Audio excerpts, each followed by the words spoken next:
Good morning, Olivia Dillon with your 8:30 Hunter News update. Police are on the hunt for those involved in a shooting at Gateshead. Emergency services were called to Cassia Crescent just before 2:30am yesterday and arrived to find a 42-year-old man with a gunshot wound to his arm and a 32-year-old woman who'd been shot in the leg. They were both treated at the scene by paramedics before being transported to the John Hunter Hospital.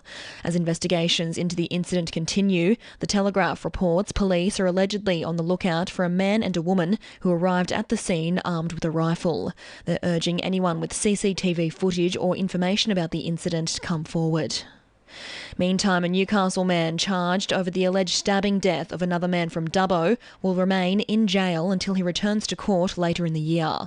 39-year-old Mark Peckham was already behind bars at Grafton Correction Centre when he was arrested on Tuesday. He's been charged with murder but has not yet entered a plea. He's due to return to court in November. Residents across the Hunter are being encouraged to plan for summer so they can stay connected during times of natural disasters and emergencies. It comes after an extreme fire danger rating and total fire ban was put in place in the Greater Hunter region this week.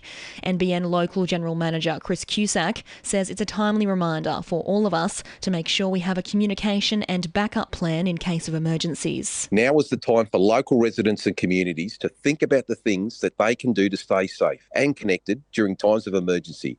The more work we do now, the more prepared we will be in the unfortunate event something happens. We have NBN local teams across Australia who live, work and are involved in their local communities and are at the forefront of our response on the ground where required. Hunter-based not-for-profit Urban Hum Tiny Forest is less than $2,000 away from bringing a new project to life aimed at helping local beekeepers battle the varroa mite outbreak. Its Tiny Forest project will see the creation of a small yet dense ecosystem full of native plants and is aimed at providing a sanctuary for native bees. Groundswell Collective Director Anna Noon says donations are helpful, but there are a number of other ways for the community to get involved. One way is they can roll up their sleeves and get their hands dirty and come and help us plant the trees. So on the 29th of October, we'll be having a planting day at Cardiff Heights, and the community is welcome to come along and help us do that. And if you don't like getting your hands dirty, then obviously donating money is super helpful. Also making news, the Hunter Central Coast AFL competition has unveiled new men's and women's representative awards named after Singleton Roosters players Nadine McBride and Andrew Scott, who were killed in the Greater Bus crash. And Belmont Golf Club has lodged plans for a multi-storey seniors living complex to be built on vacant land next to its facility.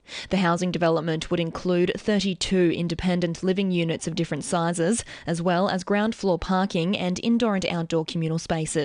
The almost $25 million proposal is yet to be approved by council. 2NURFM Sport. Knights fullback Tamika Upton will see some familiar faces this weekend when Newcastle face the Broncos in a home semi-final.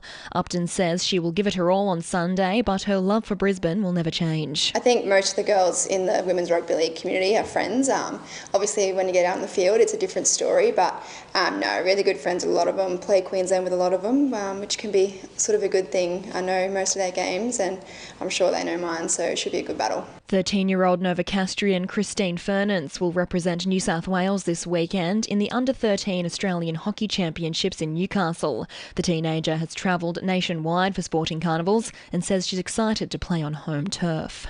And Scone trainer Paul Massara has sent Military of Love for a spring carnival in Melbourne. The 3-year-old filly will open the second campaign of her career at tomorrow's Jim Maloney Stakes at Caulfield. And the winning numbers in the Powerball are 4, 10, 12, 13, 18, 20 and 23, and the Powerball is 5. And now you're up to date with the latest 2NURFM Hunter News.